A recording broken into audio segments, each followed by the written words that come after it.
আমি তো রান্না আরম্ভ করে দিলাম। সানডের রান্না করে দিলাম নয়, সরি, মানে করে দিয়েছি অনেকক্ষণ, অনেকগুলো পদ হয়ে গেছে আর কি। এটা হচ্ছে মাছের ডিমের বড়া হচ্ছে এটা। এগুলো ছেড়েছি, এখনো দেখো কত ভাজতে হবে। আজকে কত মাছের ডিম এনেছে আমি জানি না। আর এখানে দেখো চিকেনটা তো ধোয়া হয়ে গেছে, এখানে সব কিছু মাখানোর আয়োজন চলছে আর কি। এখানে দেখো আমার হয়েছে পটল ভাজা হয়ে গেছে, আর করলা ভাজা হয়ে গেছে, পেঁয়াজ দিয়ে ভেজেছি। এখানে দেখো পেঁয়াজ শুকনো লঙ্কা ফোড়ন দিয়ে মুসুরির ডাল হয়ে গেছে। এখানে একটু পটল আলু সয়াবিন দিয়ে তরকারি করেছি। আর এখানে তো মাছের বড়া ভাজছি দেখলে। আর এখানে দেখো মাংসর আলু, এই যে একটু শিমলা মির্চি দেবো, অনেকে বলে নাকি মাংসের শিমলা মির্চি দিলে ভালো হয়। শিমলা মির্চি টমেটো রেডি করে রেখেছি, আর মাংসটা রেডি করা হচ্ছে আর কি, ম্যারিনেট করা হচ্ছে। আর এখানে গরম গরম ধোঁয়া ওটা ভাতটাও হয়ে গেছে। খালি আমার বাকি এখনও মাছের ডিম করতে আর মাংস।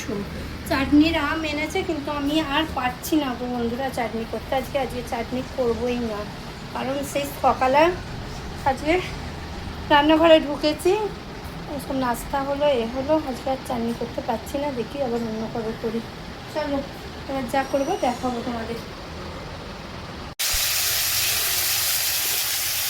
দেখাচ্ছিলাম। এই দেখো মাছের ডিমের বড়া সব ভাজা হয়ে গেছে, আর আমাদের 4 জনের গরম গরম দুটো করে খাওয়াও হয়ে গেছে। আজকে বললাম না মাছের ডিমটা অনেকটা নিয়ে এসেছে। আর এই দেখো চিকেন বসিয়ে দিয়েছে, আজকে চিকেনের বাটি চচ্চড়ি করবো, মানে কিচ্ছু আলাদা করে ভাজছি না, কিচ্ছু কষাচ্ছি না আলাদা করে, সব একসঙ্গে দেখো মাখিয়ে নিয়ে আলু টালু সব, এই দেখো আলুও ভাজিয়ে নিয়ে শিমলা মির্চি সব একসঙ্গে করে মশলাও মাখিয়ে নিয়েছি আগে, টক দই সব কিছু মশলা। এখন এরকম কষাতেই থাকবো। বাটি চচ্চড়ি তো জল দিয়ে দেয়, কিন্তু আমি একটু কষাবো। খালি জাস্ট আমার কাশ্মীরি মির্চিটা দেওয়া হয়নি, একটু কালার হওয়ার জন্য কাশ্মীরি মির্চিটা দিয়ে দিলাম, ব্যাস। এবার খালি কষাতে থাকবো। এতে নুনও দেয়া, সব কিছু দেয়া।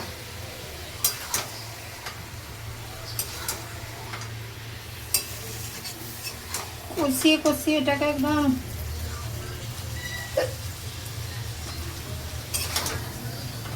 চলো আমি কষাতে থাকি, তারপরে মানে লাস্ট ফিনিশিং কেমন দেখতে হয়েছে তোমাদের দেখিয়ে দেবো।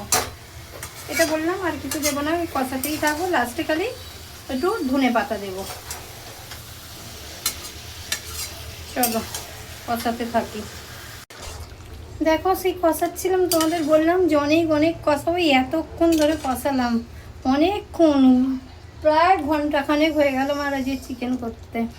দেখো হয়ে গেছে, একদম রেডি। ধনে পাতাও দিয়ে দিয়েছি, আর একটু গরম মশলা দিয়েছি, একদম রেডি। একটু দেখে জানিও যে কেমন হলো। চলো সবাই খুব ভালো থেকো, সুস্থ থেকো, সবাইকে টাটা। সবাই লাঞ্চ করে নাও, আমরাও এবার করতে বসবো। সবাই লাঞ্চ করে নাও, চলো টাটা।